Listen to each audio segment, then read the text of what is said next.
Noche de tesoros, de pecios, de batallas, de expolios, porque hoy nos sumergimos al fondo de nuestros mares y océanos. ¿Para qué?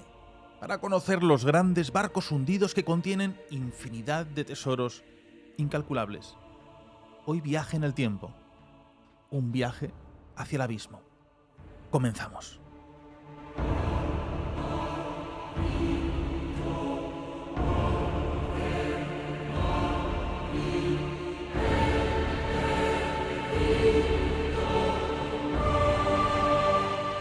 Siempre maravilloso comenzar con estas músicas de nuestro recordado Gran Vangelis, con este disco de La Conquista en el Paraíso. Qué mejor, ¿no? Que para dirigirnos hacia la zona de las Américas, para dirigirnos hacia aquellos navíos hundidos de las grandes flotas que había en el mundo, como eran las flotas españolas. Y hoy queremos estar, pues, con dos amigos, dos maestros de esta casa, como es el profesor Jaime Arenas. ¿Qué tal estás? Buenas noches, Nacho. Pues muy bien. Además, contento de que hablemos de un tema tan interesante, porque es muy dado aparecer en películas y en series de televisión, ¿no? Los tesoros de los barcos hundidos, los asaltos de los piratas. Es que hemos tenido noticias esta semana. Ha habido portadas en periódicos con un barco, un navío español, con Colombia, ¿no? Que están allí con ese tesoro, qué es lo que pasa, qué es lo que no pasa, Sí, quién se lo queda, quién no se lo queda. El galeón San José, luego hablaremos de él. Pero es que además a mí me encanta este tema porque es uno de los temas en los que España más tiene que decir, ¿no? Por esos viajes que se hacían a partir del descubrimiento de América, con las fragatas y los galeones que traían aquellas riquezas de las Indias a la península, a Europa, y también, ¿por qué no?, si nos remontáramos más atrás en el tiempo, de todos los pecios que se conservan de los cartagineses, de los romanos y que están en el estrecho de Gibraltar. Decía Fabio Esteban Amador, que es un arqueólogo, que el mar es el museo más grande del mundo. Y tiene razón. Si fuéramos capaces de sacar todo el patrimonio que durante siglos y siglos se ha ido hundiendo, sería increíble. Pero no solamente de los barcos, sino incluso también de las ciudades. Tendríamos más patrimonio que en todos los museos del mundo. Fíjate, la zona del estrecho de Gibraltar, solamente frente a Doñana se estima que hay 200 barcos hundidos, cada uno con su tesoro, tesoros de verdad. Tesoros de oro, de plata, de lingotes, de cañones, de todas aquellas flotas que lo que buscaban era muchas veces ese intercambio que había con las Américas y que se llegaban por el estrecho de Gibraltar, maravilloso. Y la verdad es que, claro, la arqueología submarina es una de las investigaciones principales que tenemos también en el mundo dentro de esos grupos arqueológicos y vamos a hablar de ella, pero claro, aquí tenemos el gran expolio. Hay gente que se piensa que el primero que llega gana y no, luego resulta que hay unos conflictos tremendos, unos grandes juicios, porque aquí llegamos muchas veces a aguas internacionales, que ese es uno de los grandes problemas que hay. Luego aparecen también las aguas de diferentes países. España incluso, uno de los grandes tesoros de oro y plata, con lingotes, con saquetes, que llegaban desde a diferentes colonias que había en Europa, que se hundió en Finisterre en el siglo XIX. Pues en el año 94 se hizo una plataforma, se empezó a arrancar el casco del barco, se extrayeron prácticamente, todo el oro que había dentro, y España, siendo aguas españolas, se enteró cuando ya había sido subastado absolutamente todo este arsenal que habían encontrado. Pero para hablar de barcos también, pues tenemos una conexión con Barcelona. Mr. Krell, Dani Gueras, ¿qué tal, compañero?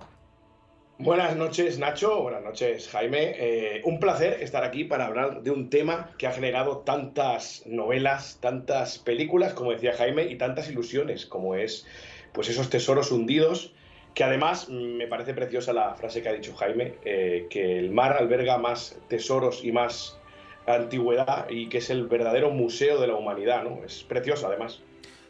¿Vas tipo pirata hoy?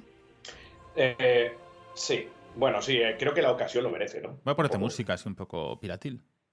Ah, piratil. Bueno, bien, me parece bien. Sí, bueno, ¿qué te parece? ¿Te gusta el look o no? Mira.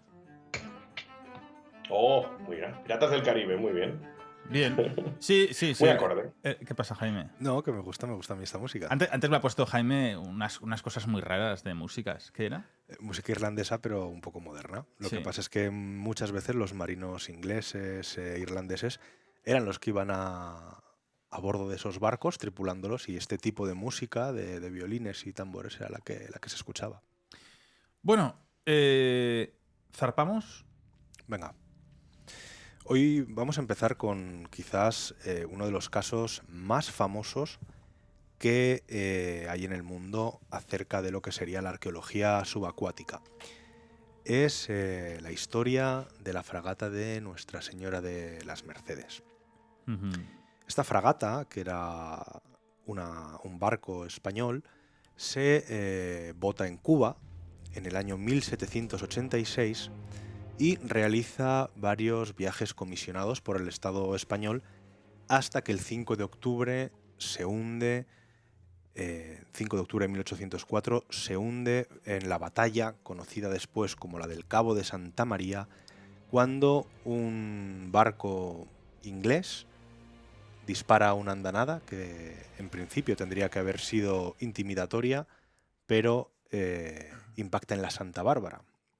La Santa Bárbara es la zona del barco donde se almacenan los bidones con polvo, los toneles con pólvora, las balas. Ese es un poco, El polvorín, digamos, ¿no? el polvorín o la armería que llevan allí, que llevaban aquellos barcos entonces.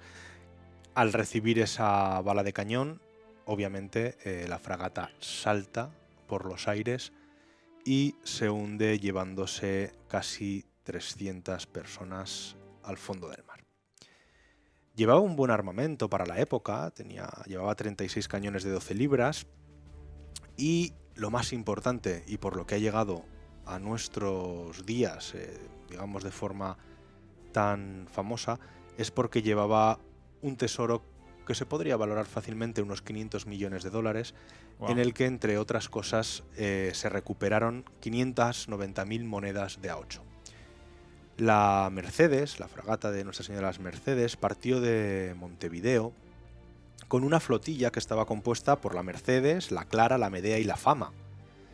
Estas otras tres no fueron hundidas, sino que fueron capturadas por una flotilla de 4 naves inglesas que sabían que esta flotilla venía de los virreinatos americanos a la península, trayendo caudales del Estado y también de particulares, de civiles. La fragata era un barco de guerra bastante potente y precisamente por la importancia de todo el cargamento que traía es por la que se decidió que fuera un convoy militar, por así, lo que conocemos ahora por un convoy militar, la que trajera a estas personas y este tesoro. Aproximadamente tardaron unos 3 meses de viaje.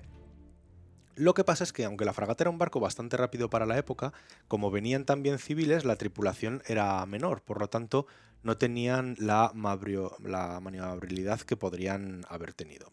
Total, que la flotilla llega cerca del Algarve portugués, al mando de José de Bustamante, comandante de la flotilla y brigadier, y avistan una flotilla de 4 naves inglesas, pero tampoco le dan al principio demasiada importancia porque, si bien es verdad que tanto Francia y España se habían enfrentado a Inglaterra en la Guerra de la Independencia de Estados Unidos, hasta en 1788, pues posteriormente en 1802 se había firmado el Tratado de Amiens, que digamos ponía la paz entre todas estas potencias. ¿Qué pasa? Que es verdad que en 1804 ya estamos hablando de la época napoleónica, ahora mismo está reinando Carlos IV, que había sucedido a su padre Carlos III. Ya estamos también además con el cambio de dinastía en España y bueno, pues los ingleses tenían muchos espías en los puertos españoles y sabían que parte, y además, y también por supuesto en España, y sabían que parte de esos caudales que traían iban a servir para el pago que España le hacía a Francia para no ser invadida. Cuestión esta que como veríamos después tampoco sirvió demasiado porque después tuvimos la Guerra de la Independencia, donde Zaragoza es tristemente famosa por los sitios, por esa heroica resistencia, pero que bueno, al final cayó entregando las llaves de la ciudad Pedro María Ric, ¿no? Francés napoleónico contra los Borbones, pues sufrió prácticamente todo el país. Sí. Total, que esta flotilla española avista a la flotilla inglesa y sabiéndose que son dos países que están en paz, como digo, no le dan mayor importancia, pero sin embargo reciben la visita de un oficial inglés a bordo de un bote de remos que se acerca y les exige la rendición. Claro, pues buenos somos los españoles para rendirnos en una batalla naval, con lo cual que le dijeron que por favor se fuera por donde había vuelto. ¿Qué ocurría? Que las naves inglesas llevaban no solamente cañones de 24 libras, frente a los 12 libras que portaban los españoles, sino que además llevaba carroneras. ¿Qué son las carroneras? Las carroneras son, por así decirlo, el ancestro de los morteros. Ajá. No tenían un alcance como el que tenía los cañones de 24 y 12 libras, era un alcance menor, aproximadamente unos 500 metros, pero fíjate, eso nos da también un poco de idea de lo cerca que estaban las flotillas una de otra, pero se cargaba no solo con balas de lo que serían las típicas balas de cañón redondas, sino que además se cargaba con metralla, con lo cual era una lluvia de acero que generaba muchísimos daños. Como decimos, llega uno de esos barcos, le da un cañonazo a la Santa Bárbara de la Mercedes, esta salta por los aires y se lleva pues a esas 300 personas al fondo del mar. Entre ellos la mujer y los hijos de Diego Alvear y Ponce de León, 7 de sus hijos, un octavo viajaba con él en otra de las embarcaciones. Y bueno, pasa la historia como, pues eso, el hundimiento de la Mercedes. Los 3 barcos que restan, la Clara, la Medea y la Fama, finalmente se rinden, son capturados y son llevados a Inglaterra con todas sus tripulaciones, toda la tripulación presa. Es verdad que, por lo que cuentan, una vez allí en Inglaterra, a los presos pues se les trata bastante bien, e incluso después de que España lo pida y haya bastantes reclamaciones, no consiguen que devuelvan todo el cargamento, es decir, los ingleses siempre han sido unos piratas y en este caso lo fueron y mucho, y se quedaron con todo el tesoro que portaba esa flotilla, salvo el que se fue al fondo del mar, y bueno, las autoridades españolas consiguieron que se indemnizara por lo menos con las soldadas a los marineros. Bueno, esto pasa en 1804, el 5 de octubre. Pasan 2 siglos, más de 2 siglos, y de repente una empresa que se llama Odyssey, que está especializada en prospecciones subacuáticas, digamos que son unos cazatesoros, ¿no? Creo que todos lo hemos escuchado, ¿no? La misión Odyssey y todo lo que ha ocurrido. Exacto, la Odyssey Marine Exploration. Pues el 18 de mayo de 2007, esta empresa, y es el gran fallo que comete, da una rueda de prensa y notifica que ha hallado y extraído, porque muchas veces se hallan los pecios pero no se puede extraer, 500.000 de monedas de plata, oro y otros efectos de un barco hundido en aguas internacionales, en un lugar indeterminado del Océano Atlántico, no querían dar muchas pistas, al que identifican con el nombre del Black Swan, el cisne negro. En este momento, las autoridades españolas se dan cuenta de que, bueno, un barco de esas características podría ser español, y el gobierno ordena a la Guardia Civil que revise todos los movimientos que ha hecho el Odyssey Explorer, que era, digamos, la nave principal de la flotilla que tenía esta empresa. Luego tenía otros barcos auxiliares.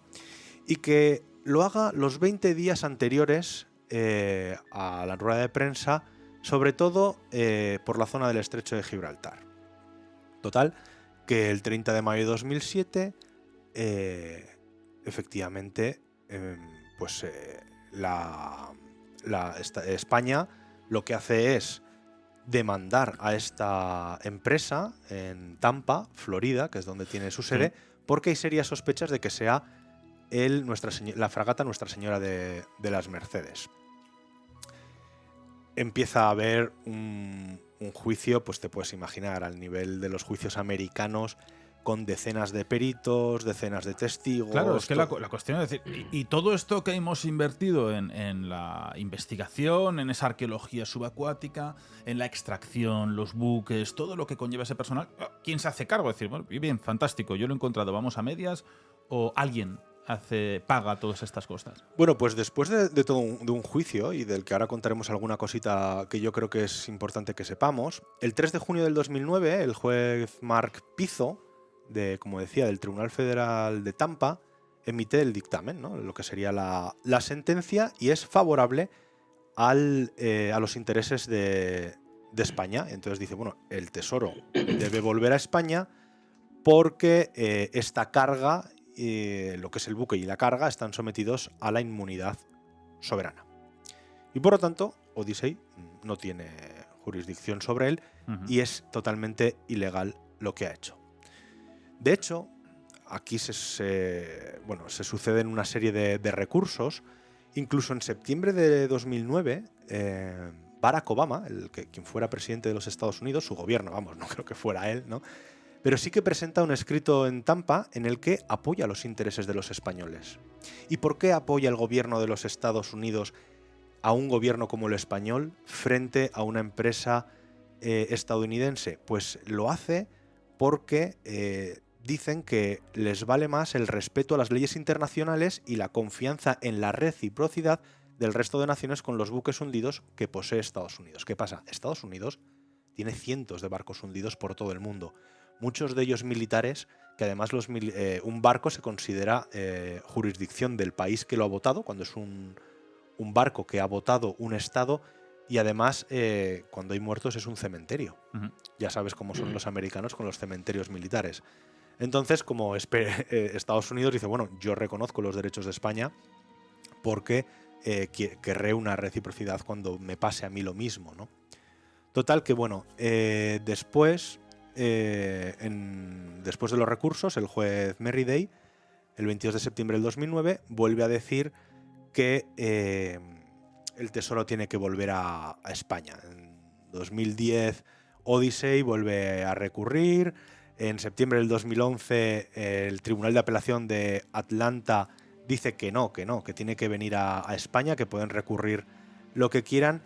Y finalmente, después de todas las instancias judiciales norteamericanas, incluyendo el Tribunal Supremo, pues se le da la razón a España. Con lo cual, el 23 de febrero de 2012, 2 Hércules del ejército español, bueno, 2 Hércules del ejército español, no de la Armada tampoco, del ejército del aire, perdón. Bueno, el ejército español, ¿no? Sí, bueno, de las Fuerzas Armadas Españolas, vuelan hasta... Que han desaparecido, ya los Hércules, ¿no? Los Dumbos, sí, los han cambiado. Pues traen todo ese tesoro. Es curioso porque cuando Odyssey empieza las prospecciones, obviamente, al dar la rueda de prensa, tiene mucho cuidado en no dar demasiados datos de los efectos diferentes a los caudales que ha rescatado, a la forma en la que lo ha hecho y, sobre todo, a la ubicación del buque. ¿Por qué? Porque si España tiene una base documental que está perfectamente guarnecida y completa, es la del Archivo de Indias y la del Archivo del Museo Naval. O sea, nosotros tenemos absolutamente, no sé si absolutamente todo, pero muchísima de la documentación e información de todos estos barcos que iban a América y que volvían, con manifiestos, con capitanes, con miembros de la tripulación, con las soldadas que se les pagaban. Total, que durante el juicio lo que se hace es pues solicitar a un montón de expertos, tanto del Archivo de Indias como del Museo Naval, tanto civiles como militares, que busquen argumentos que defiendan que este barco, este cisne negro que decía Odyssey, en realidad es Nuestra Señora de las Mercedes y que fue comisionado por el Estado español. Obviamente, si se identifica fehacientemente a este barco como el Nuestra Señora de las Mercedes, al ser un barco de guerra español, no cabría la menor duda. Porque si hubiera sido un barco comercial, un barco privado, no habría habido nada que hacer.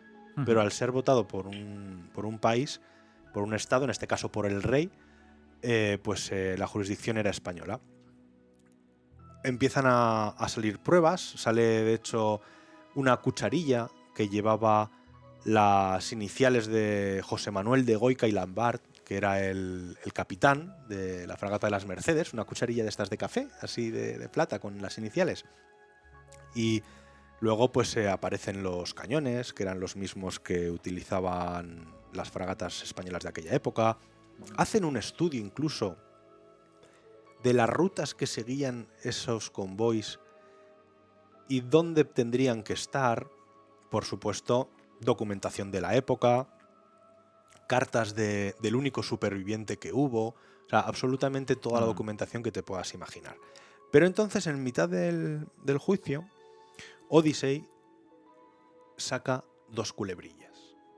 Las culebrillas eran un tipo de cañón muy anterior a los que se utilizaban en el siglo, a finales del XVIII, principios del XIX, de un menor calibre. Y claro, cuando Odyssey presenta que 2 de los cañones son culebrillas, se viene abajo todo el argumento de que es el Nuestra Señora de las Mercedes, porque no portaba esos cañones.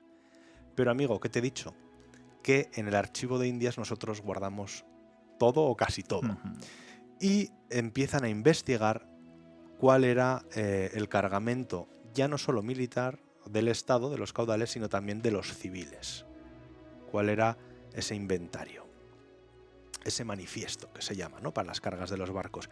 Y de repente, en una de las hojas del manifiesto, encuentran que se detallan 2 culebrillas excluidas. ¿Qué significa 2 culebrillas excluidas?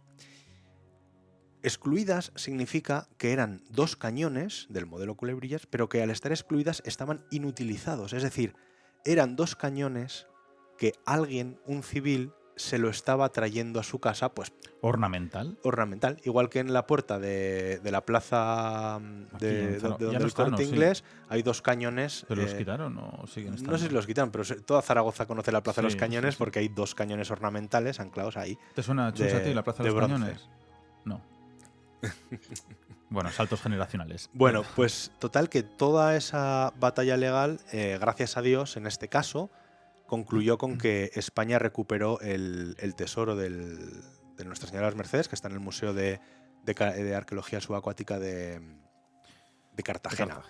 Y la verdad es que ya no solo por el dinero que vale, porque al final toda esa plata y todo ese oro ha ido a un museo, con lo cual nunca se le va a sacar el rendimiento económico que se le podría sacar. Recordemos que valorado en aproximadamente 500 millones de dólares, ¿no?, sobre todo en monedas de reales de A8.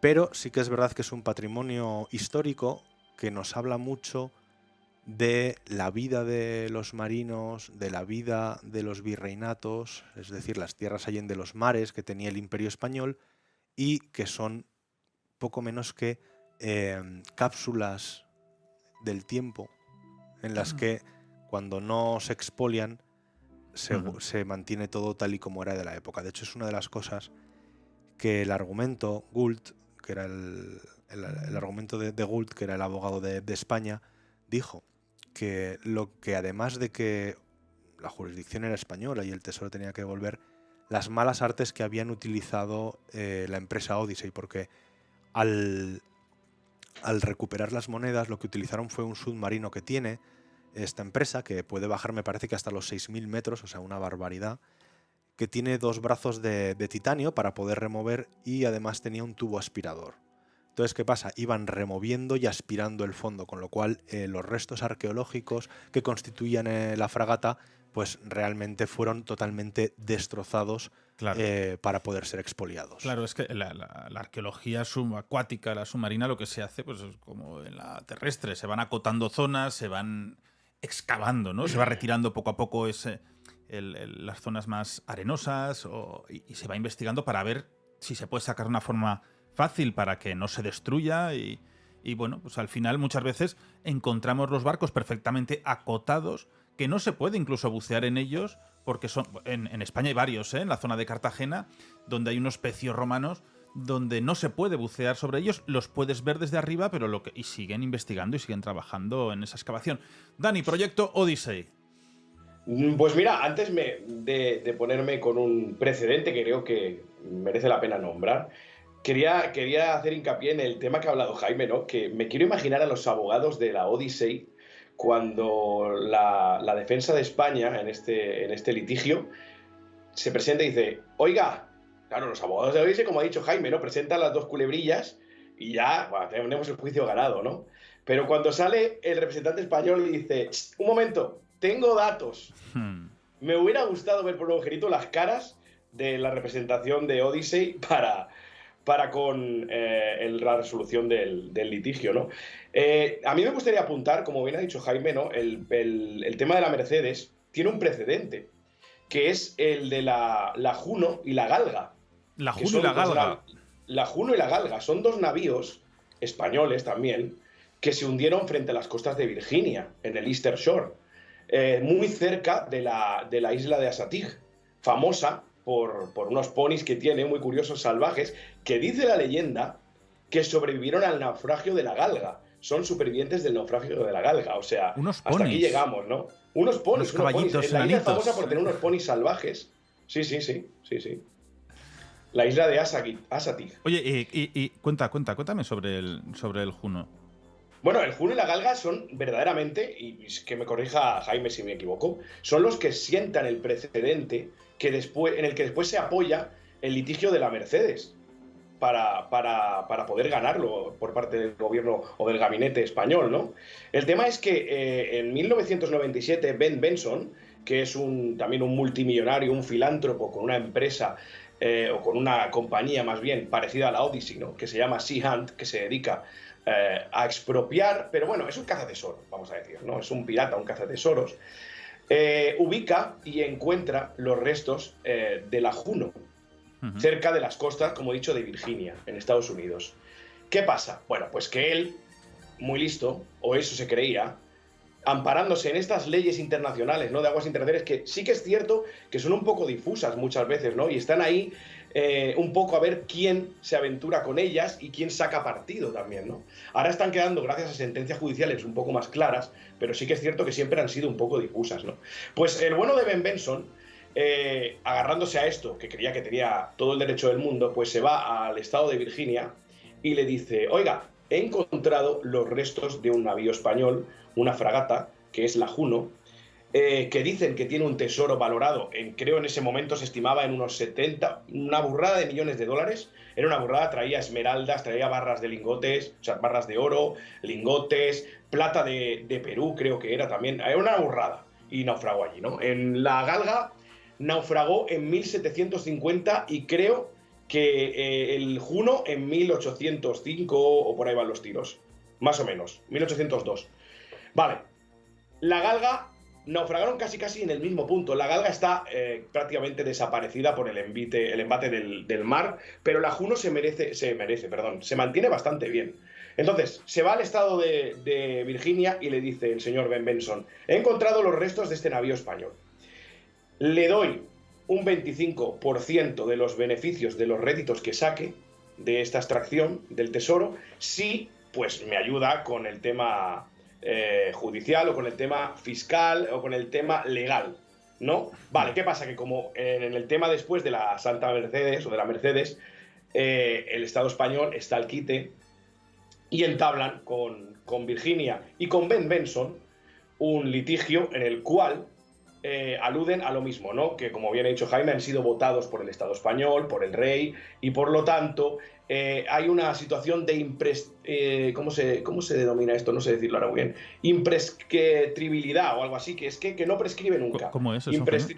Que no prescribe. Es complicado de decir, es como un trabalenguas, ¿vale? Imprescriptibilidad. Imprescriptibilidad, sí, algo así. Es un trabalenguas, ¿vale? Muy chulo. Algo que no Pero prescribes ¿cómo se dice? Algo que no prescribe Dani? nunca, ¿vale? Entonces, siempre tendrá derecho el Estado español sobre esos buques, sobre esos navíos de guerra, votados por el mismo Estado. Y nunca prescribe. Nunca prescribe. Bueno, no. salvo que alguien diga lo contrario, que últimamente lo decimos Claro, rápido. sí, bueno, claro. Sí. Bueno, total. Entran en litigios, dinero de por medio, como bien dice Jaime también. Imaginaos el show que montan los estadounidenses con este tema, ¿no? Y Ben Benson, que es un filántropo, pues alude que él ha encontrado el pecio, que él ha tenido una inversión bastante importante en recuperar algunas piezas de él, unas monedas, todo esto, ¿no? Pero el Tribunal Superior de Estados Unidos, en el primer caso, en el de la galga, que está casi desaparecida, falla a favor de Ben Benson y le dice que, bueno, que ese estado no había dado como desaparecido el barco y España no se hacía cargo o se había desentendido un poco. Pero en el de la Juno, que es el barco que está mejor conservado y es el que verdaderamente se dice que tiene el tesoro, sí que le da falla a favor de España. Y alude a lo mismo, ¿no? A que no prescribe, que el derecho sobre ese navío es español, que forma parte como de un territorio español en aguas internacionales, en este caso frente a las costas de Virginia, y después le dice, bueno, es que Ben Benson reclama incluso 85 millones de dólares al Estado español, que es lo que le ha costado, es la inversión que ha tenido para poder extraer y encontrar el pecio. Total, que unos años después, creo que en el año 2001, no recuerdo el mes, pero en el año 2001, después de recurrir la sentencia, el Tribunal Supremo de Estados Unidos falla en el caso de los dos navíos a favor de España. Con lo cual, ¿qué quiere decir esto? Que es cierto que sienta el precedente para el caso de las Mercedes, que después es en el que se apoya, su defensa se apoya totalmente en este caso anterior para poder ganar a favor de España la propiedad de esos tesoros, al fin y al cabo, que son unos tesoros hundidos, y que sí que es cierto que no prescriben. Yo también, informándome para el tema, todos tenemos un concepto, ¿no? Que es como las aguas internacionales, ¿no? Y lo que se encuentra allí es de uno, pero no, hay muchas pequeñas, dijéramos, no sé cómo llamarlo, ¿no? Pero muchos matices que no hacen que sea tan claro. Y por eso digo lo de difuso, que todos tenemos un concepto de las leyes internacionales, pero no, las marcan muchas veces los estados y con acuerdos con los otros. Oye, esto es muy interesante, lo de las aguas internacionales, ¿no? ¿A quién pertenecen las aguas internacionales? Pues esto es casi como el que llega a la luna, porque ahí es donde... Primero, los países también tienen que estar atentos a sus aguas, porque muchas veces se extrae de las propias aguas de los países sin ser conscientes ellos. Y luego se dan cuenta, pues como he comentado al principio, cuando hay una subasta. Está ocurriendo también con lo que se conocen como los minerales estratégicos, esas extracciones que hay de la gran riqueza de los fondos submarinos, pero que realmente pertenecen a un país en concreto. Jaime, tú como jurista, ¿cómo se controlan estas cosas? Vamos a ver. Normalmente las aguas jurisdiccionales de un estado son 50 millas a partir de la costa. Lo que se hace es una labor de patrullaje, ¿no? Por ejemplo, en Gibraltar, que es una zona en la que, como hemos dicho antes, hay muchos pecios en ese estrecho, lo que está es la Guardia Civil continuamente monitoreando los barcos que van navegando, porque es muy sencillo, y digo de verdad que es muy sencillo porque mucha gente lo hace, ir con un pequeño velero, bajar 30 o 40 metros con botellas de oxígeno y llevarte pues una ánfora romana. Sí, igual no es una ánfora de monedas de oro, era de vino o de especias, bueno, pero bueno, no deja de ser una ánfora romana. Los museos romanos, tú has estado conmigo, están llenos de ánforas. Prácticamente ya no saben ni qué hacer con tantas ánforas, y las que están en el fondo del mar, que saben dónde están localizadas, pero claro, es que luego, ¿qué haces con todo este patrimonio? Hay que guardarlo, hay que conservarlo. Claro, pero es inmenso. Pero incluso un fragmento pequeño, esto es muy interesante. Es decir, un fragmento mínimo de cerámica, dices, bueno, ¿qué valor tiene? Seguramente no tenga ningún tipo de valor, muy poco dinero, ¿no? Pero todo eso hay que guardarlo en cajas y cajas y cajas y cajas. Sí, de hecho, hay algunos pecios que son importantes, pero que el Estado español ahora mismo no tiene los fondos, los medios, o no ha visto el momento oportuno para poder bajar a recuperar lo que hay ahí. Y la propia Guardia Civil lo que hace es instalar una especie de jaulas para que si alguien va buceando no pueda acceder, ¿no? Digamos que hace unas jaulas en el fondo del mar cubriendo el pecio, y de esta forma no se puede acceder. En cuanto al tema de las aguas internacionales, ¿de quién son? No son de nadie. Esto es un acuerdo de derecho marítimo internacional. O sea, esas aguas no son de nadie y por eso cuando, por ejemplo, un barco español está cruzando el Atlántico, la jurisdicción es la del pabellón de la nave, es decir, la de la bandera. Si es española, pues llevará la bandera española y por lo tanto las leyes que se aplican son las españolas. Pues hay barcos con doble bandera. Bueno, sí, y barcos piratas también.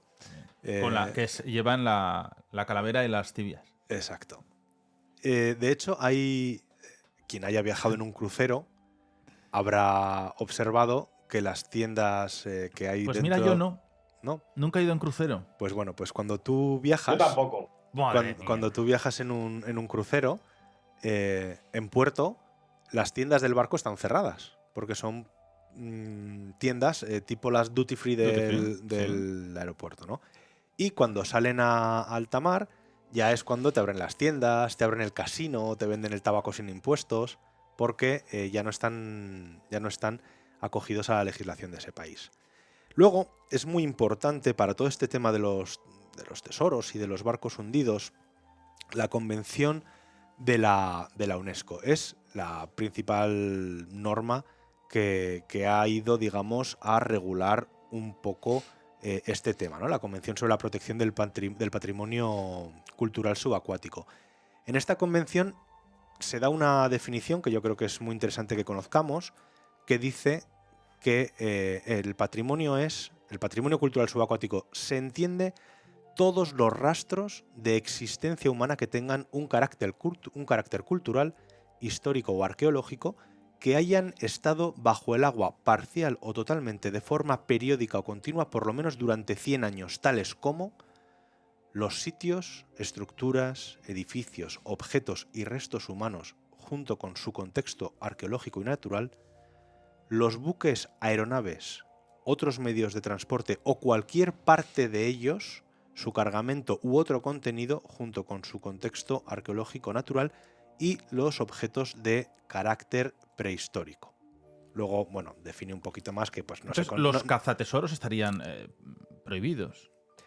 Claro, pero es que... Pero sin cazatesoros no existiría tampoco nada de esto.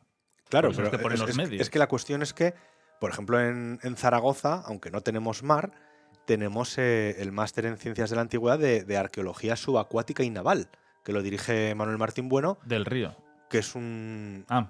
Que es un profesor de la universidad, no sé si es catedrático, pero que es muy, muy especialista en el tema de arqueología subacuática y entonces, como era profesor de la Universidad de Zaragoza, vale. lo montó aquí. Luego las prácticas obviamente se hacen en el mar, ¿no?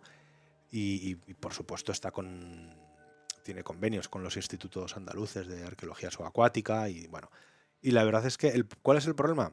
Que no es lo mismo hacer una excavación de un pueblo íbero en un pueblo de al lado de Zaragoza, en el que realmente necesitas un par de tiendas y llevar a la gente para que excave y vaya poniendo en cajas lo que se va encontrando, que montar una expedición en un barco, montar todos los equipos de buceo, buceadores especialistas que sepan lo que tienen que hacer, cómo trabajar, que sean expertos en inmersiones de larga duración, con todo. Bueno, tú, Nacho, eres buceador.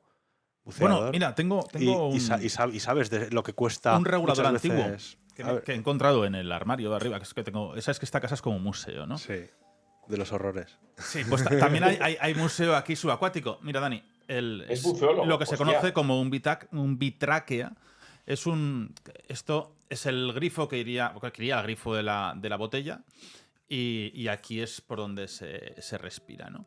Esto lo llevaría Julio Verne en Nautilus, ¿no? Por lo menos. Seguramente. Esto es el Gran Cousteau, ¿no? Aunque esto es marca Nemrod, que es una empresa muy curiosa. Estos fueron de Barcelona, del año 1939, y era un antiguo grupo de industrias de caucho y fabricaban también material quirúrgico. Y eran aficionados al buceo, ¿no? Y se decidieron hacer diferentes patentes, como fue este tipo de bitráquea, ¿no? Que es de 2 etapas, entonces ya era un poco más suave, más silencioso. De suave tiene poco, ¿no? Pero era suave para aquella época. Es el Snark 3 Silver. Y este más o menos sería de las patentes de los años 59, un poquito antes igual. Y es muy interesante porque tuvieron unas disputas brutales con Jacques Cousteau. ¿Ah, sí? Sí, porque Cousteau fue un gran inventor de diferentes instrumentales de buceo y él decía que le robaban las patentes. Bueno, al final estos ganaron, ¿eh? Esa patente sobre este regulador y sobre los Spiro, sobre otros que había. Y bueno, es muy interesante, ¿no? Cómo ha evolucionado el buceo y cómo tenemos desde estos reguladores dobles durísimos, ¿eh? Ahora mismo para respirar, que iban enganchados aquí al cuello también para no perder lo que es toda la boquilla. Y aquí hay muchas cosas muy interesantes, ¿eh? De buceo antiguo en esta casa. Claro. Este lo utilizó mi padre. Claro, porque nosotros ahora cuando buceamos siempre llevamos al menos 2 reguladores. El que llevas en la boca y el de emergencia. Yo, por ejemplo, llevo 3 porque luego también puedes utilizar el del jacket. Claro. Pero sin embargo, con este, si lo perdías ya no tenías regulador de emergencia. Tenías que tirar del regulador del compañero, entiendo. Claro. Luego está el buceo, por ejemplo, para hacer los pecios, ¿no? Que es, o el buceo profundo, que es a partir de 60 metros, cuando bajan a 80, 90, 100, incluso más. Que ahí es con mezclas de gases, porque sabes que el aire comprimido más de 50 metros... Con Nitrox, ¿no? Con Trimix. ¿Con Trimix? Sí, el Nitrox se utiliza a baja profundidad. No se debe utilizar a más de 35 o 40 metros. Yo lo utilizo hasta 50 y pico, el Nitrox. Se envenena enseguida, ¿no? Y te deja un poco atontado. Y el aire comprimido no lo debes utilizar a más de 50. Entonces, aunque bueno, hasta 60... Hay gente que ha bajado mucho más profundo con aire comprimido. Y lo que se hace es el Trimix, que es la mezcla de 3 gases, que suele ir en 3 botellas. Entonces va todo duplicado. 3 botellas, pues otras 3, que se van dejando por el cabo, ¿no? Porque al final hay veces que puedes tener, según el tiempo que estés en profundidad, pues descompresiones de 4, 5, 6 horas. Claro, bueno, es que eso es una de las cosas que la gente no sabe. Eso es matemática pura y dura. Que hay unas tablas que además son del ejército americano, Sí. son los que se dedican a investigar esto, no sé cuánta gente moriría haciéndolo. Pero claro, es que muchas veces tú bajas a una profundidad, vamos a poner 70, 80 metros, estás media hora buceando, pero sin embargo luego el ascenso pueden ser 10, 12, 18 horas, dependiendo del tiempo que estés abajo. O sea, estar a 80 metros 5 minutos es una locura, por ejemplo, ¿no? Claro, Del entonces, tiempo luego que entonces necesitas. muchas veces yo a veces se lo cuento a algún amigo, ¿no? Digo, Yo, yo bajo a 50 y pico, ¿no? Y cuando estás a esas profundidades, claro, cada minuto que pasa dices, madre mía, el tiempo que me queda para subir. Entonces bajas, tocas chufa y subes, y como sea en el Atlántico, que no hay nada, hay unas visibilidades de... Dice, hay buena visibilidad, 6 metros, ya te puedes hacer con un canto en los dientes. Dice, vamos a bajar a un barco hundido, y con esas oleajes, bueno, con esas corrientes que hay, te encuentras 4 trozos de piedra ahí mal puestos, ¿no? Porque normalmente eran cargueros. Y luego te quedas ahí en un cabo que va subiendo poco a poco, poco a poco. Eso es... Al que le gusta... Es un gran desconocido el tema. No es el buceo deportivo recreativo, pero son horas y horas. Entonces va todo duplicado. Las aletas van por duplicado. Se baja con 2 pares de aletas, 2 pares de gafas o 3 pares de gafas, 2 tubos, el doble también de plomos, 2 jacket también. O sea, todo se duplica por si acaso. Yo, como solo he hecho buceo recreativo, no me he visto, Es un mundo... no me he visto en esa Yo no he tesitura. hecho nada. Yo no he hecho nada de buceo, pero ya me conocéis un poco, ya sabéis cómo soy. A mí me inquieta una cosa mucho. Tú acabas de decir ahora que eso sí que lo sabía, ¿no? Hay una descompresión, por minutos que estés abajo requiere de una subida más lenta o más. Pero acabas de decir que te quedas en un cabo. ¿Cuánto rato puedes estar en ese cabo ahí esperando? Más o menos, ¿eh? Depende Mira, de lo que haya bajado. Yo bajando a 50 metros, a 50 y pico, 60, me acuerdo una vez que fue en Biarritz y pues luego estuve unos 30 minutos o así para subir, 30 y pico, que vas en diferentes... Normalmente lo haces en tres cortes. Subiste muy rápido tú. No, Sí. Si estar 5 minutos 8 abajo, no. 50 Pero metros entonces, media claro, hora. estás ahí esperando. A mí me De descompresión. Me da un miedo. Yo me imagino en medio del Atlántico. Claro, ¿no? lo que haces es subes progresivamente. Si estás en un mar bonito, subes progresivamente y disfrutas de los fondos. Pero cuando tienes eso que bajas a pico, que es es lo que se conoce como el mar azul, el océano azul, que es cuando tú no ves nada. Hay un momento en el que la luz del sol ya no penetra esas profundidades por el agua. Y a partir de ese momento, tú no sabes si... Por eso tienes que ir con un cabo, porque no sabes si vas hacia arriba, hacia abajo, hacia la izquierda, hacia la derecha. Tú te pierdes y pierdes la noción del tiempo. Y luego está ahí la narcosis, que es un poco la borrachera de nitrógeno y de oxígeno, entonces empiezan a hacer cosas raras. Hay gente que le puede afectar, a cualquiera nos puede afectar. Te puedes quitar las gafas, el regulador o directamente intentar ahogarte a ti mismo. Es muy curioso todo lo que puede ocurrir. Y al final la descompresión es porque el propio, la sangre, pues tú lo vas nutriendo con burbujitas de oxígeno Y de nitrógeno, que claro, cuanto más bajas, la burbuja es mucho más pequeñita, pero cuando tú subes, esa burbuja amplía porque es la presión. Y si tú subes rápido, pues lo que hace es bloquear, pues bloquea las arterias y obviamente pues bloquea el corazón, bloquea el cerebro. O incluso la rompe. Claro, es la muerte.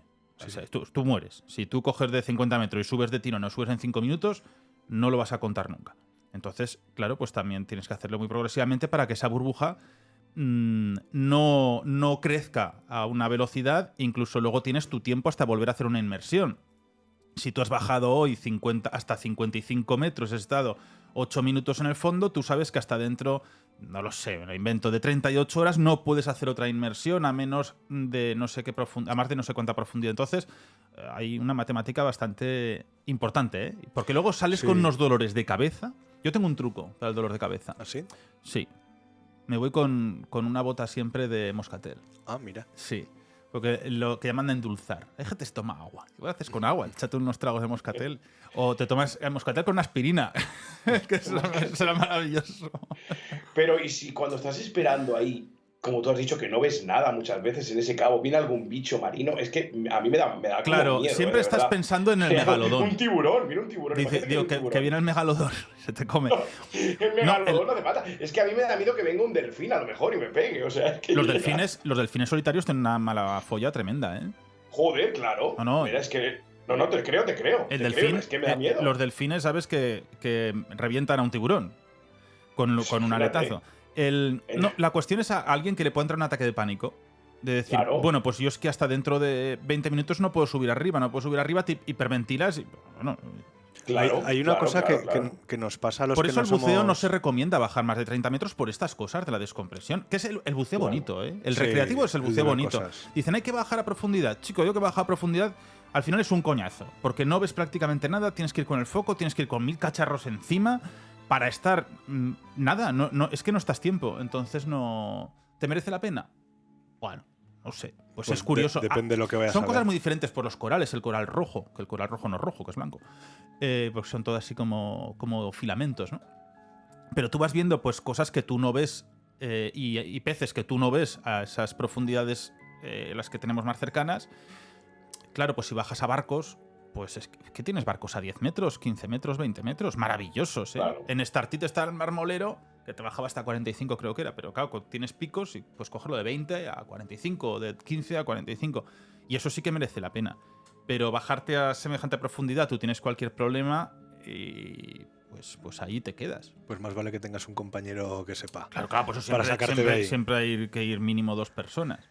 Bueno, pues total, que lo que os estaba comentando, por volver un poco al tema de los tesoros, ¿no? De esta convención de la UNESCO. Claro, en el punto 2 del artículo 1, concretamente en la letra A, dice que los estados parte, por estados parte se entiende a los estados que hayan consentido en obligarse por esta convención y respecto de los cuales esta convención esté en vigor. ¿Y por qué digo esto? Porque cualquiera que nos esté escuchando dirá, vaya tontería acaba de decir Jaime. Obviamente, si un país no firma un tratado internacional, no tiene por qué cumplir esa normativa, ¿no? En concreta. Pues total, que tenemos que viajar a 1698, finales del siglo XVII, cuando se construye un galeón español en Usurbil, Guipúzcoa, llamado el San José. Este barco fue contratado o encargado por el duque Aristides Eslava y zarpa en 1706 con otros barcos y va a la zona del Caribe y llegan a Cartagena de Indias. Pues bien, en 1708 va de la misma forma que las Mercedes, con otra flotilla, con el San Joaquín, por ejemplo, era uno de sus compañeros, y zarpa de Cartagena de Indias a Portobelo. Pero este barco fue cargado con lingotes y monedas de oro y plata, además de otros efectos, ¿no? ¿Qué pasa? Que los ingleses, una vez más, que tenían sus espías en Cartagena de Indias, sabían perfectamente que este barco llevaba un tesoro. En la época eran 11 millones de pesos, hoy se valora en 10.000 millones de dólares. O sea, 10.000 millones de dólares. Imagínate lo que llevaba en lingotes de oro, de plata. Bueno, fíjate cuánto has dicho que pesos. 11 millones de pesos de la época. Fíjate lo que pesaba, claro. Bueno, pues total que... Mira, Dani, el pobre que nos han ido a meterse muchas veces. Total que, como digo, en 1708, cuando iba de Cartagena a Portobelo, llegan estos ingleses, estos piratas ingleses. Bueno, que no eran piratas, pero para mí los ingleses en aquella época eran todos piratas. Muy bien, Jaime. Y en la batalla de Barú lo hunden. La soltamos redonda, no sé si te das cuenta. Sí, no, es que nos falta ya pronto a ir a buscar barcos a aguas ahí de donde vive Dani. Bueno, pues total, que en la batalla de Barú, ahí en la península de Barú, que es Colombia, hunden este barco que se va al fondo del mar y que, es el auténtico santo grial de la arqueología y más que de la arqueología, de los tesoros subacuáticos. ¿Qué pasa? Que llegamos a 2015 y este barco pues es el típico que ha estado buscándose, pues eso, 300 años, porque sabían, era muy famoso el cargamento que llevaba. Total, que hay unos investigadores que son del Instituto Colombiano de Antropología e Historia, además apoyados por el gobierno colombiano a través de la Armada, pues la Dirección General Marítima, bueno, pues digamos un poco lo que es el gobierno y la administración colombiana, estaban ayudando a estos investigadores, y el 27 de noviembre de 2015 lo encuentran. Total, que posteriormente se encuentran otras 2 embarcaciones, que el 6 de junio del 22, pero bueno, nos vamos a centrar en el San José. Total, que bueno, pues ya está el gobierno colombiano diciendo que van a crear un museo en Cartagena con los restos que se extraigan del yacimiento arqueológico, qué tal, qué cual. Con lo cual, claro, el gobierno de España dice que no, que de eso nada, que es un barco español y que tiene que volver a España. ¿Cuál es la cuestión? Que como Colombia no ha firmado esta convención de la UNESCO, no le podemos aplicar la inmunidad soberana sobre el buque, que inmunidad soberana es como se denomina esa jurisdicción privilegiada que tiene el país que lo votó. Claro, estamos hablando... Es que aquí el que no corre vuela, ¿eh? En los países. Claro, estamos hablando de que con el San José se ahogaron 600 marineros españoles, con lo cual es que, vamos, aunque solo sea por el tema moral, desde luego habría que... hay que luchar que... O sea, que el Estado español actual tiene que negociar con Colombia. Sí. Ahora mismo lo que pasa es que se creó en el 2018 un observatorio del patrimonio cultural subacuático común y compartido entre Colombia y España, de forma que los 2 países van a colaborar con este tema, ¿no? En concreto, y con otros barcos que puedan salir. Pero ¿qué pasa? Que total,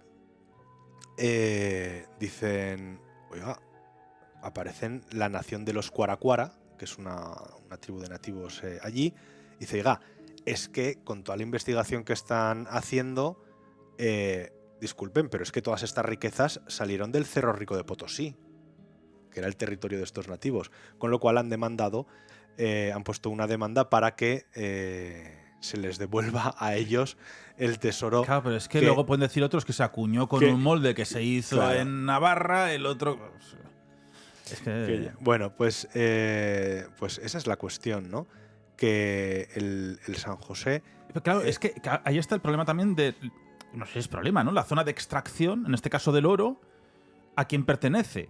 Porque si ese oro se iba a transportar porque fue comercializado, entendido que sería para comercializar, claro, es que entonces, ¿qué pasa? ¿Que de cada sitio que tiene extracción puede decidir algo o puede reclamar algo? No, vamos a ver. en aquella época toda esa zona eran virreinatos españoles que hay que diferenciar de lo que eran, por ejemplo, las colonias inglesas. Cuando nosotros, me refiero a los españoles, llegamos a las Américas, lo que hicimos fue ampliar el territorio del Estado, de la nación española o del reino en aquella época, y tenían los mismos derechos que nosotros. Es decir, por ejemplo, el presidente de las Cortes de Cádiz de 1808 era un indiano. De hecho, a muchos de los nativos americanos que cuando llegaron los españoles eran los jefes de la tribu o los reyes de allí, se les hizo nobles españoles.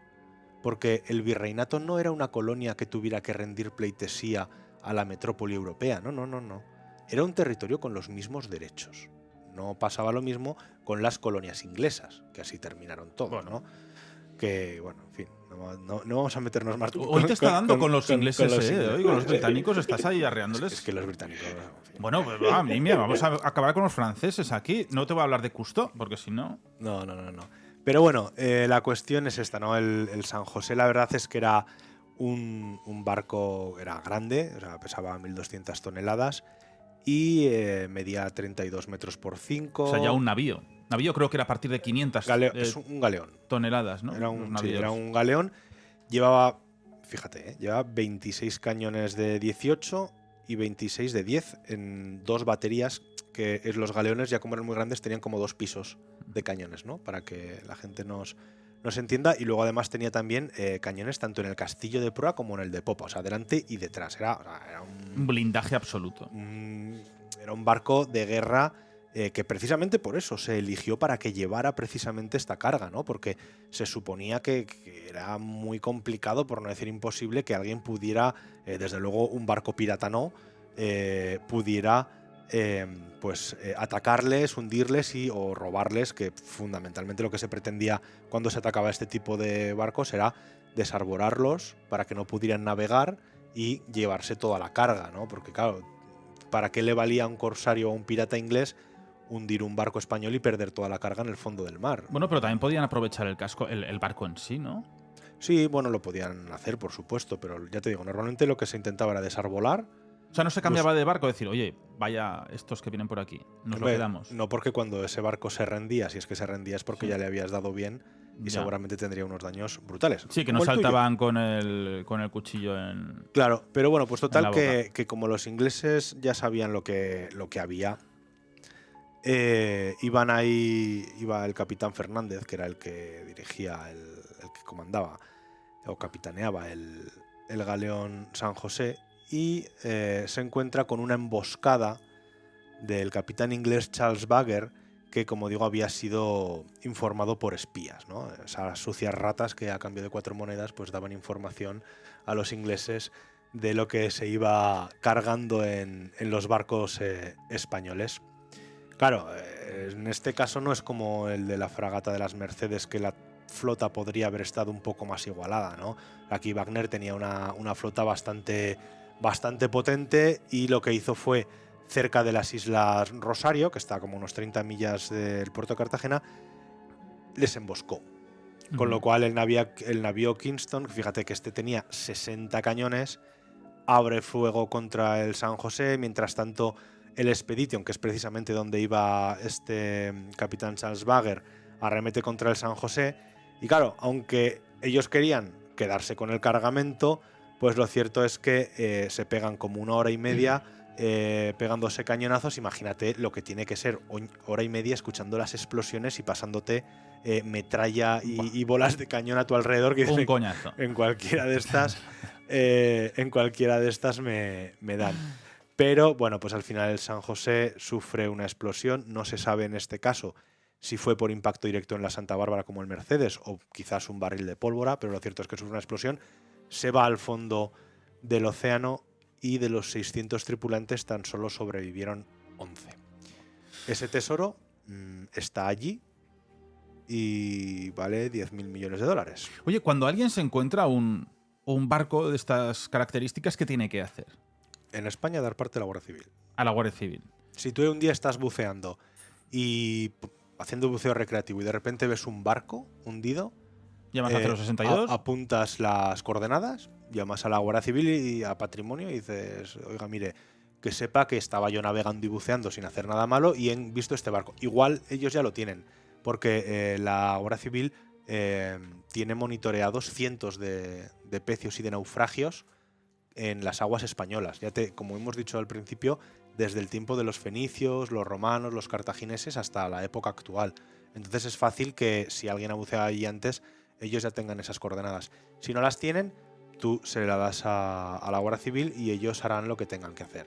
Pues igual van a echar un vistazo para ver si hay algo de valor o bajan y dicen, bueno, pues era un barco mercante que lleva ánforas de vino y ya está. Vale, y si lleva ánforas y no... ¿Tú te lo puedes llevar? No. No puedes tocarlo. Claro. No puedes tocarlo. Y no puedes extraer y decir, oye, que he extraído esto y se lo llevas a un museo. No. Vale. Tiene que venir porque el del museo. El hecho de que tú cojas esas ánforas y te las lleves, aunque lo hagas con toda la buena voluntad del mundo, lo que estás haciendo es romper el contexto histórico en el que se encuentran. Es como en las excavaciones arqueológicas en la Tierra, que muchas veces lo importante quizá no es tanto el hueso, sino el contexto en el que se encuentra el hueso. Esas piezas de cerámica, esa posible moneda, esa posible herramienta. Entonces, si tú te llevas las ánforas, pues igual las estás transportando de forma que no debes, o al sacarlas estás rompiendo algo del barco. Con lo cual, si alguien se encuentra... No sé si habrá muchos buceadores escuchándonos, pero si alguien se encuentra un pecio de cualquier tipo, lo que tiene que... Y no es conocido, lo que tiene que hacer es dar parte incluso una ánfora suelta, porque eso quiere decir que allí puede haber un yacimiento. Claro, es que tú piensas que muchas veces, y es lo que pasó con Nuestra Señora de las Mercedes, que estaban esparcidas las monedas en un área brutal. Claro, es que la gente dice, pero con tantos años la sedimentación, ya, pero es que las corrientes lo que hacen es enterrar, desenterrar, enterrar, desenterrar. Claro. Y posiblemente tú llegues mañana a tu sitio habitual de buceo y dices, ¿y esto después de una gran corriente? Y esto, pues han sacado ese fondo. Precisamente por eso la empresa Odyssey utilizó ese aspirador, porque las monedas estaban desperdigadas por un terreno muy grande y entonces iban aspirando el agua, la tierra, las monedas y todo lo que había ahí y destrozando el fondo marino y el yacimiento arqueológico. Eso es también una de las cosas que hizo mal eso lo hacen, Odyssey. Lo hacen bastante, suben la arena hasta arriba, allí hay una máquina que la va filtrando el contenido más grande con piedras y tal, y el resto de la arena lo va escupiendo otra vez, ¿no? Claro. Pero bueno, es una hay forma de destrozar un yacimiento arqueológico. Bueno, todo lo que es como si, por ejemplo, en un yacimiento de un poblado íbero, que hemos puesto antes el ejemplo, cogiéramos una excavadora y la echáramos a una máquina de estas de detección de oro, ¿no? A ver cuántas monedas... O sea, para ir, digamos, cribando la tierra... En el fondo sería lo más rápido, pero... Sí, pero claro, a la vez que estás cribando la tierra en la que hay monedas, te estás cargando los cimientos de una casa. Es como se ha hecho siempre, ¿eh? O sea, durante muchísimo tiempo. Es una forma que no hay que hacerlo así. Por ejemplo, cuando aparece un yacimiento arqueológico prehistórico, con por ejemplo, tú vas a la Cueva del Castillo en Puente Viesgo y tienes 20 metros, creo que son, de excavación o más. Claro, eso porque antiguamente lo que se hacía era ir picando, sacar. Y lo importante se lo podían quedar, el resto se quedaba allí. Claro, ahora es pincel a pincel y con muchísimo trabajo. Bueno, Dani, entonces, no sé si merece la pena generar esta empresa que habíamos pensado de búsqueda de pecios submarinos. Hombre, merece la pena, depende de dónde encuentres el pecio. Ya sabemos que si lo encuentres aquí en España tienes que apartar a la Guardia Civil, ya lo ha dicho Jaime. Entonces aquí estamos jodidos. Pero en otro sitio, pues siempre podemos entrar en litigios que igual ganamos o igual no. Eso ya hay que sopesar si merece la pena o no. Pero hablando de pecios submarinos, ¿no? Y no sé si llamarlo tesoro más que tragedia, salvando las distancias, me gustaría no dejar en el tintero al Titanic, por ejemplo, ¿no? También es el gran referente de barco hundido que tenemos más cercano a nuestra época, quizás, ¿no? Y me gustaría citar una frase, porque la he leído antes y me ha parecido maravillosa, ¿no? Y lo que debe suponer eso, cuando Robert Ballard, que fue el primero en bajar en un sumergible, en el Alvin, y el que se encuentra con el Titanic a 4 kilómetros de profundidad, prácticamente en el Atlántico Norte, lo que ve ante él lo asombra, ¿no? Y voy a leer la cita que recuerda, porque me parece muy descriptiva de lo que puede suponer eso, ¿no? Dice: justo frente a nosotros había una plancha de acero negro aparentemente interminable, que emergía del fondo. era el enorme casco del Titanic. Y después dice: estaba yo en el fondo del mar escudriñando artefactos diseñados y construidos para otro mundo. Miraba a través de ventanas por las que otros habían asomado alguna vez. Podía ver los cubiertos por donde caminaron, las cubiertas, perdón, por donde caminaron, las habitaciones en que durmieron. Dice, era como aterrizar en Marte para solo hallar restos de una antigua civilización similar a la nuestra. Eso yo creo que hace un poco significativo de lo que debe ser descubrir o ver por primera vez. Robert Ballard lo vio en el 86, el Titanic, que después ya entre ellos han bajado muchas personas, entre ellos James Cameron, para documentarse, por supuesto, y para tomar imágenes para la famosa película, ¿no? Pero no quería dejarlo atrás porque me parece muy, muy importante y lo que debe ser en esa situación, como tú bien has dicho antes, Nacho, ¿no?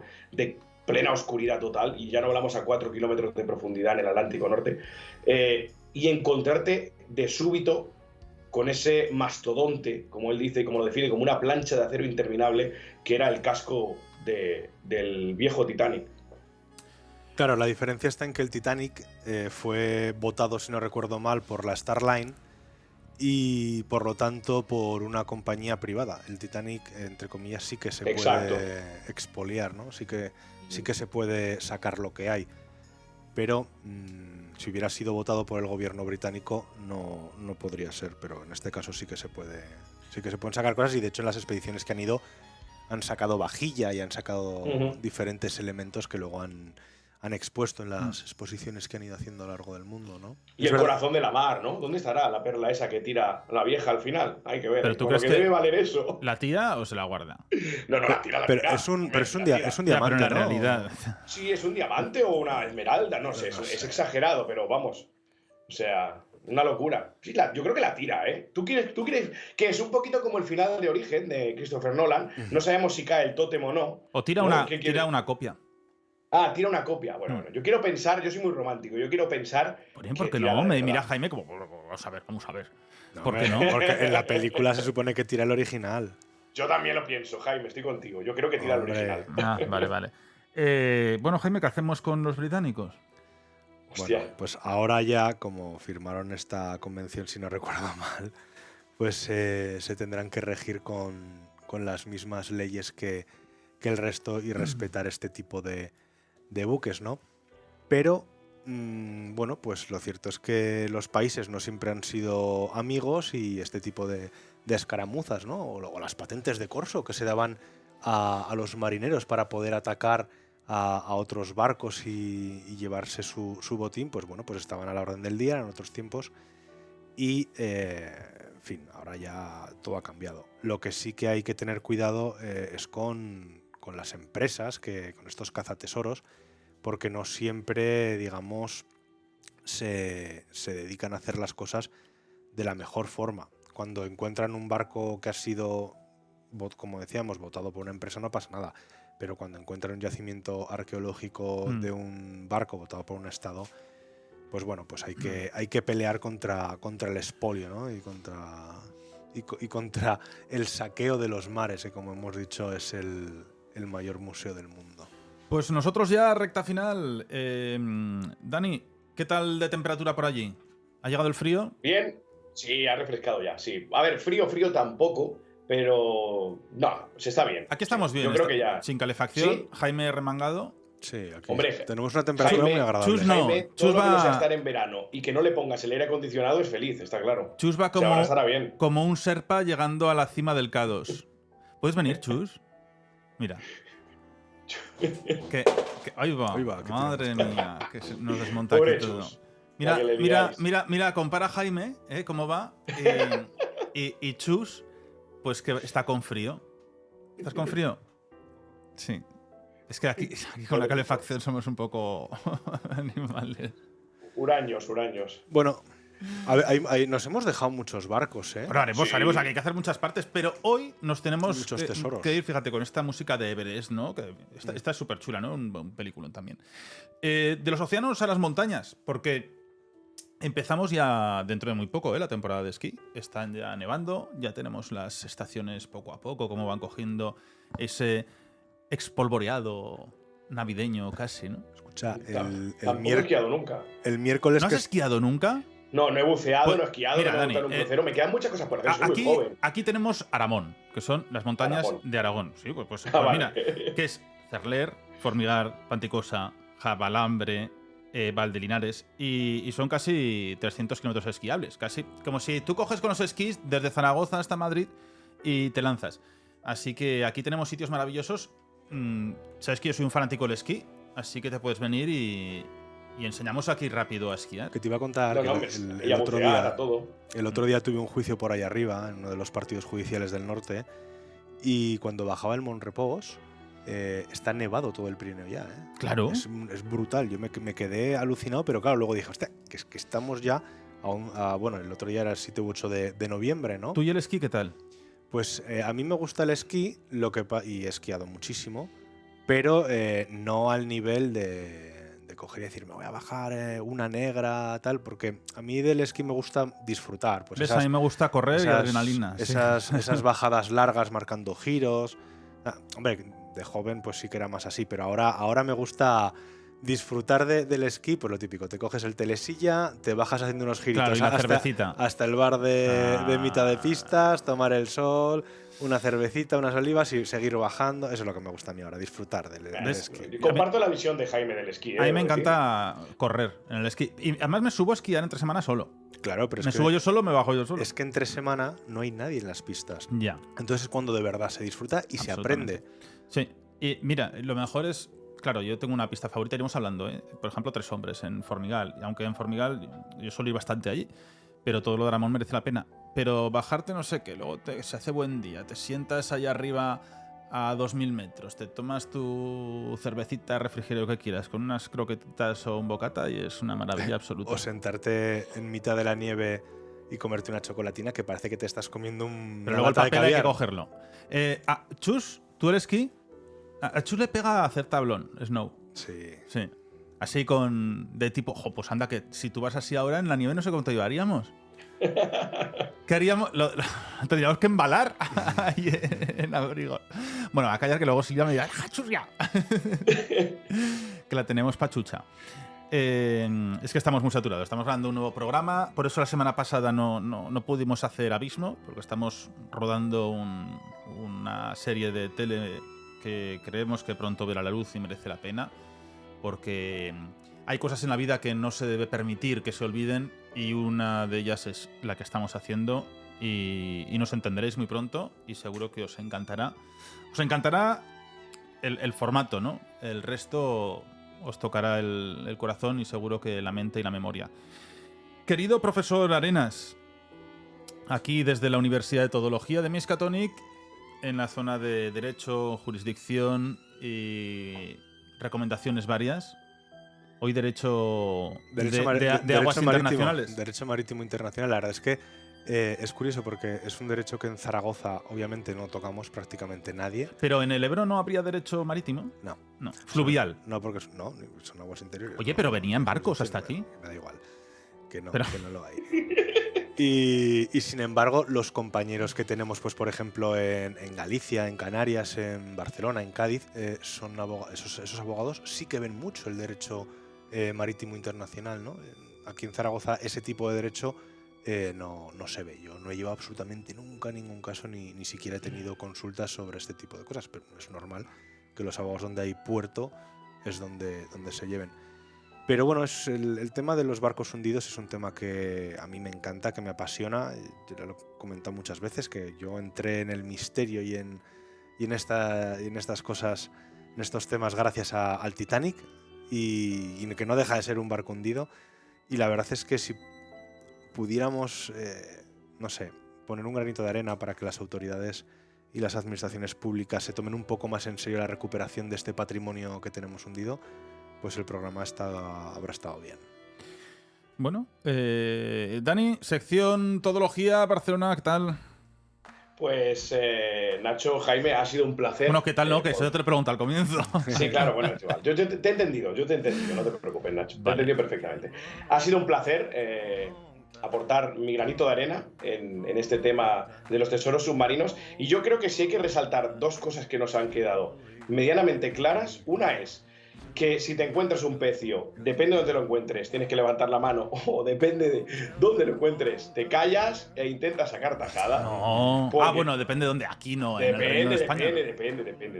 Depende. Porque eso es lo que intentan hacer todas. O sea, que la empresa que queremos formar de cazatesoros la tenemos ahí en mente. Y otra cosa que me ha hecho mucha gracia, que también ha quedado patente y me ha recordado, haciendo alusión a esa película tan maravillosa, ¿no? Y un clásico ya de Clint Eastwood, que es Harry el Sucio.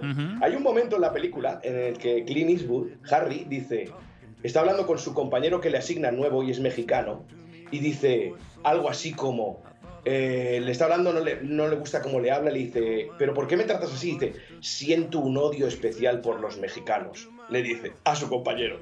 Pues ya ha quedado claro que Jaime siente un odio especial por los ingleses. Ha quedado patente. No. ¿Cuándo vamos allá? Yo no siento un odio especial por los ingleses, pero es es verdad que toda la vida han sido unos piratas. De hecho, ya decía Blas de Lezo, ¿no? Si no recuerdo mal, que todo hombre de bien español tiene que mear mirando hacia Inglaterra.